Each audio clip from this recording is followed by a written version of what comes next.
Oke, jadi kita akan kembali mereview materi minggu lalu, khususnya terkait total slack dan free slack ya. Jadi TS dan FS di sini ya. Apa bedanya? Dua-dua sebenarnya pengertiannya sama-sama slack, tapi bedanya apa ya? Jadi kita kalau kembali lihat ke persamaan ya, ini saya ambil slide-nya dari yang ada di ULS ya supaya sama. Bahwa total slack itu dihitung dari lead finish, ya total slack untuk aktivitas I, dihitung dari lead finish aktivitas I dikurangi dengan early start dari aktivitas I dikurangi waktu dari aktivitas I. Maksud saya gini, jadi TSI ini LFI dikurangi EFI, LFI ini bisa saya ganti dengan late start I dikurangi early start I. Sama ya, jadi karena dari late start ke late finish itu ditambah dengan waktu proses, dari early start ke early finish juga ditambah dengan waktu proses ya. Jadi kalau sama-sama ditambah waktu prosesnya dicoret, berarti tinggal late finish dikurangi early finish. Dan ini sebetulnya kalau ini sama dengan angka-angka ya yang kita pakai untuk menentukan kalau sebuah aktivitas itu late finish dikurangi early finish-nya sama dengan 0, artinya apa dia? Sama dengan minggu lalu, kalau sebuah aktivitas itu late start dikurangi early start-nya sama dengan 0, berarti aktivitas itu apa? Kritis, Pak. Kritis, betul. Ya, jadi kritis. Jadi ini total slack ini menunjukkan seberapa besar adanya slack di dalam sebuah aktivitas.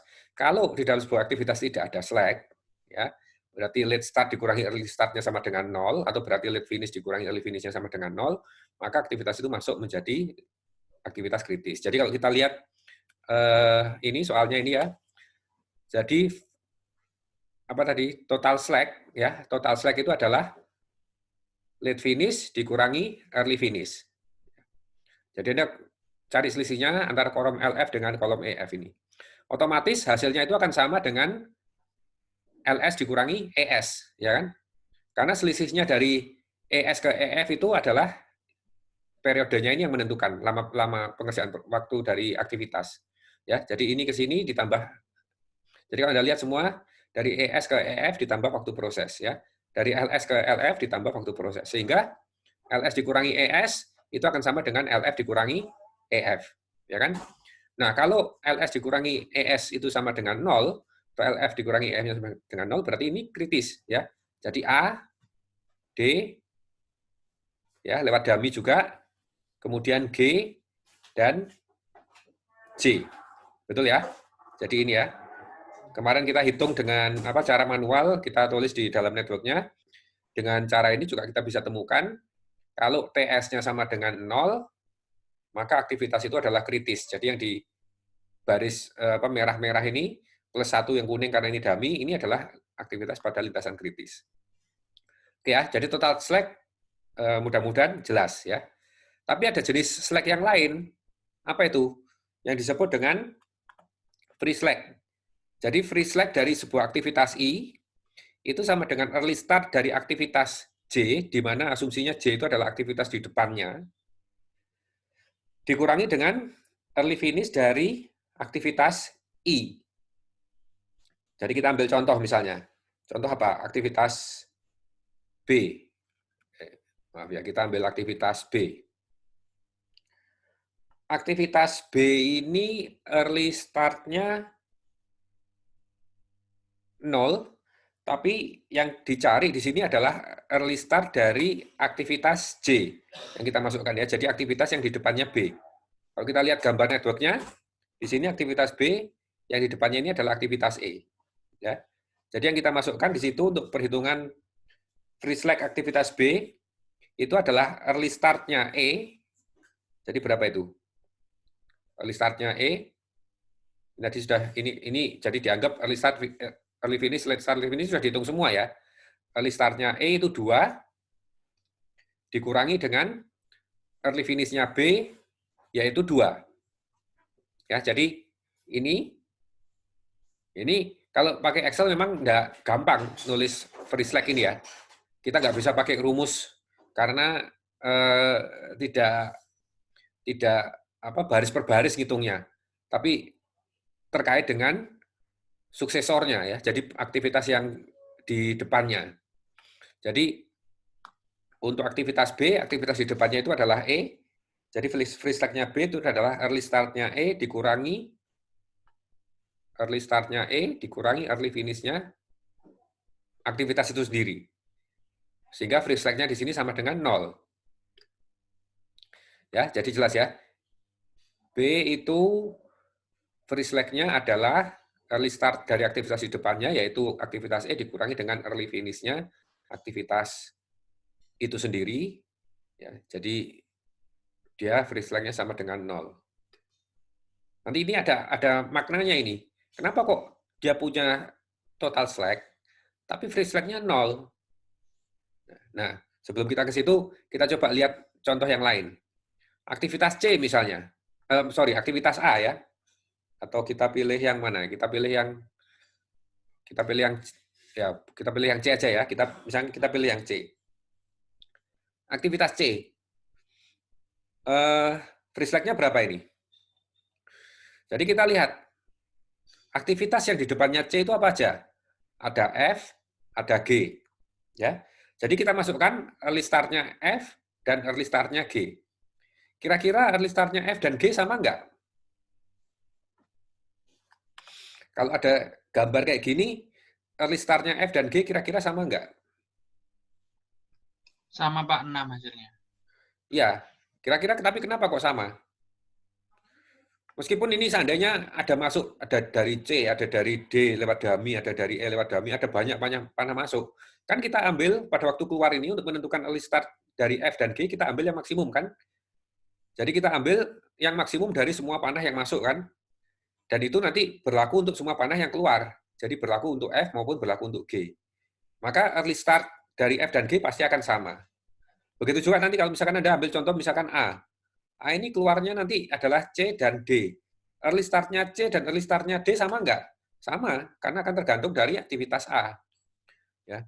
Jadi kalau di sini kita lihat early start-nya F dan G, ya kita pilih early start-nya F itu 6, kemudian dikurangi dengan early finish dari aktivitas C. Ya. Dikurangi ini 5, sehingga di sini free slack-nya 1. Jadi ini dua contoh yang menarik untuk dicermati supaya Anda bisa memahami bedanya antara total slack dan free slack.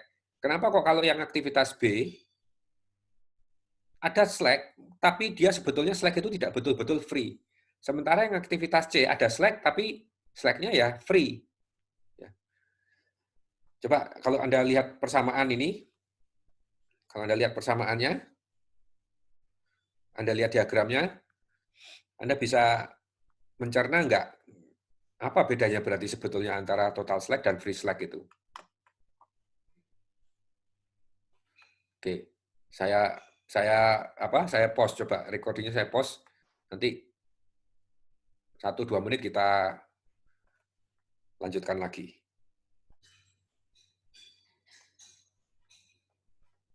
Oke, jadi kita lihat ya, aktivitas apa tadi yang kita bandingkan ya antara C dan B tadi ya. Kalau Anda lihat C, dia paling lambat ya, paling cepat bisa dimulai pada hari ketiga. Kemudian late start dia harus dimulai pada hari keempat. Ya. Dan kalau ditambah durasi waktunya 4 ditambah 6 sama dengan 2. Kenapa kok dia paling cepat boleh dimulai pada hari ketiga, paling lambat harus dimulai pada hari keempat? Yaitu tergantung dari hitungan yang sudah Anda tentukan di sini ya, dari semua early start, late start, Anda dapatkan hasil seperti itu kan. Jadi paling lambat dia harus dimulai pada hari keempat. Ini artinya dia punya slack 1 hari. Ya. Punya slack 1 hari. Nah, kalau Anda lihat slack 1 hari itu, early finish dari C itu 5, Jadi kalau saya mulai pada hari ketiga, maka paling lambat saya akan selesai pada hari kelima. Dan karena late finish-nya 6, saya masih punya slack 1 hari. Slack 1 hari ini, kalau Anda lihat di belakangnya C, ya, bahwa di belakangnya C itu ada F dan G, betul ya, ada F dan G, di mana F dan G itu paling cepat dimulai pada hari ke-6. Sehingga bisa kita katakan kelonggaran satu hari di sini itu betul-betul kelonggaran yang bisa dimanfaatkan oleh C tanpa berdampak pada aktivitas yang lain. Jadi dia tidak akan mempengaruhi, juga tidak akan dipengaruhi oleh aktivitas yang lain. Karena toh paling lambat dia selesainya hari ke-6. Sehingga kalau paling lambat selesai hari ke-6, kemudian F itu baru dimulai pada hari ke-6, nggak masalah. Ya kan? Ya, jadi kalau total slack dan free slack-nya sama, itu berarti artinya total slack itu bisa dimanfaatkan sepenuhnya oleh aktivitas itu tanpa dependen terhadap aktivitas yang lain. Ya. Jadi pertama kita lihat total slack, terus kita lihat free slack itu kita memandang ini sebetulnya benar-benar longgar nggak sih gitu ya. Kita melihat free slack itu seperti itu. Kita sebetulnya betul-betul longgar nggak? Karena kalau yang B ini kita lihat contohnya ya. Dia sebetulnya total slack-nya 2. Ya. Tapi apa tadi? 2 itu ya kalau kita lihat early finish-nya B itu 2, early finish restart dari aktivitas yang di depannya B yaitu E, itu dia sebetulnya bisa dimulai di hari kedua. Hanya kalau ada pertimbangan tertentu, E ini boleh dimundurkan sampai hari ke-4. Sehingga kalau E ini dimundurkan pada hari ke-4, ya, maka B yang tadi late finish-nya 4 itu tidak ada masalah, gitu ya. Tapi kalau B ini mau saya mundurkan, ya, mau saya mundurkan, sedangkan E ini seandainya ada kebijakan ya, meskipun early start-nya 2, late start-nya 4, boleh sebetulnya dimulai hari ke-4, tapi kemudian yang manajer proyeknya ngambil kebijakan, janganlah, tetap harus mulai hari kedua. Maka total slack-nya B yang 2 ini jadinya nggak jadi slack lagi. Paham ya? Jadi E itu bisa mulai hari kedua, ketiga boleh, keempat boleh. Kalau E itu dimulai pada hari keempat, maka slack-nya B ini menjadi berwujud. Jadi kalau E boleh dimulai pada hari keempat, oke, sekarang B-nya juga boleh longgar, boleh dilonggarkan. Tapi kalau E-nya tidak dilonggarkan, B-nya tidak boleh dilonggarkan. Ya, jadi kalau E-nya tidak dilonggarkan, kita harus pakai early start-nya ini 2. Maka mau tidak mau, B juga harus pakai early start-nya 0. Supaya dia finish di 2, jadi nyambung ke E, tidak ada masalah. Ya. Tapi kalau E ini boleh dilonggarkan 4, maka B juga boleh dilonggarkan 2. Ya, itu sehingga total slack yang ada di B ini, dia boleh dilonggarkan itu karena di aktivitas di belakangnya itu juga ada kemungkinan bisa dilonggarkan. Tapi kalau aktivitas di belakangnya itu tidak ada kemungkinan diputuskan untuk tidak dilonggarkan, maka total slack-nya tidak menjadi slack. Ya, sehingga itu yang disebut dengan free slack. Artinya slack-nya B yang 2 ini tidak free. Tidak free karena tergantung dari aktivitas lain yang ada di depannya. Ya, itu kesimpulannya. Jadi bedanya antara total slack dan free slack adalah itu. Kalau total slack dan free slack-nya sama, seperti contoh aktivitas C tadi, maka artinya aktivitas C itu boleh longgar, dan dia betul-betul kelonggarannya itu free. Tidak dependen terhadap aktivitas lain, khususnya aktivitas-aktivitas yang di depannya langsung. Kalau total slack itu lebih besar daripada free slack, ya, maka berarti total slack itu sebetulnya free, tapi dia masih dependen terhadap aktivitas lain yang ada di depannya. Jadi, apakah betul-betul free atau enggak, kita lihat free slack-nya. Maka berarti logika yang lain, enggak mungkin ya free slack itu lebih besar dari total slack, betul ya? Free slack itu maksimal akan sama dengan total slack. Ya. Jadi kalau Anda lihat semua ini kebetulan contohnya hanya B ini aja yang total slack-nya lebih besar dari free slack. Jadi tidak punya free slack. Jadi dia betul-betul tergantung dari aktivitas yang lain. Oke, jadi itu satu konsep mengenai total slack dan free slack, saya akan review lagi konsep yang lain. Saya akan review konsep yang lain terkait dengan CPM-nya ya, kemarin yang sudah kita temukan, critical path.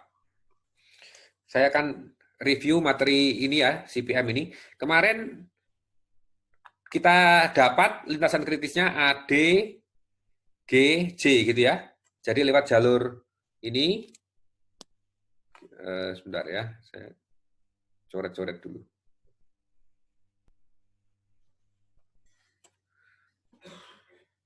Ya, jadi lewat jalur A, kemudian jalur D,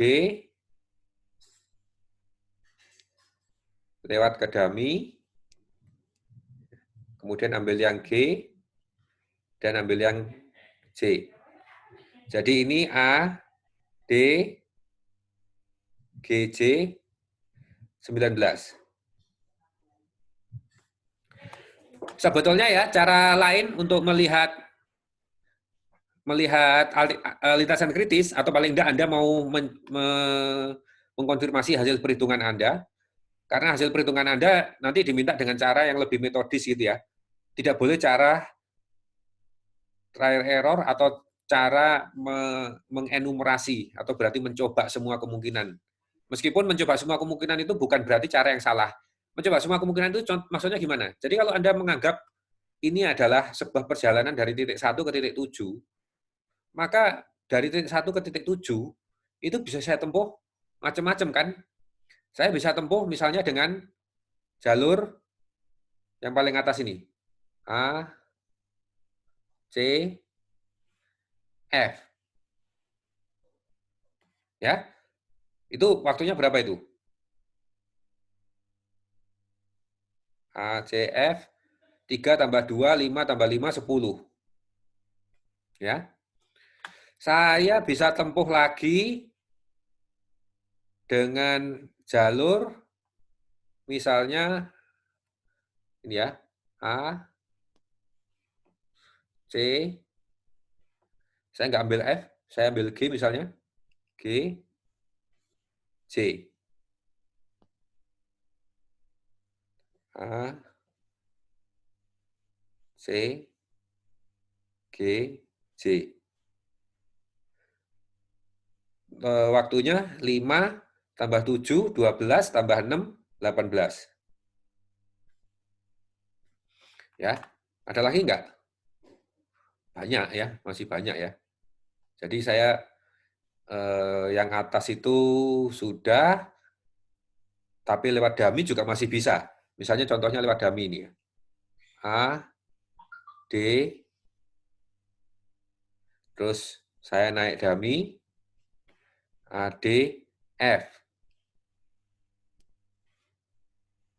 Ya. A, D, F.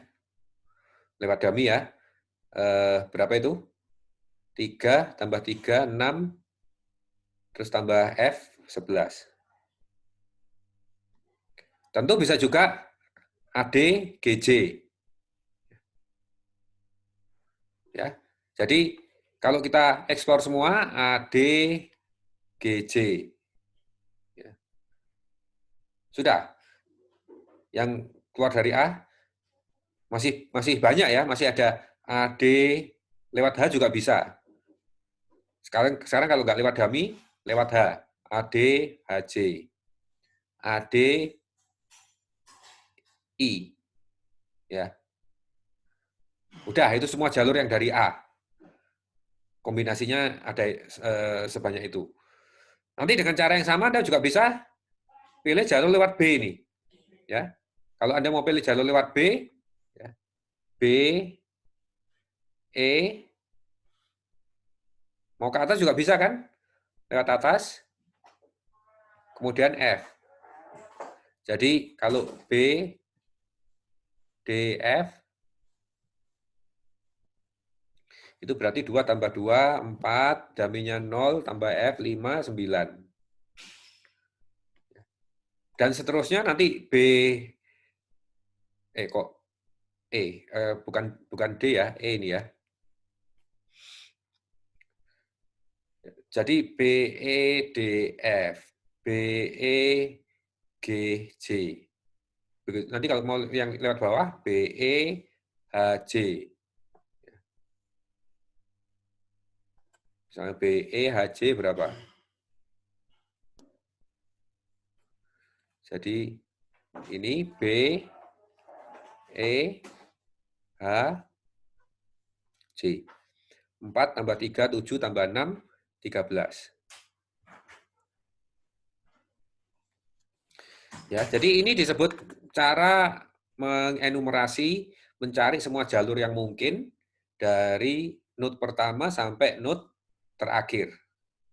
Ya, dari node pertama sampai node terakhir. Gampang nggak cara ini?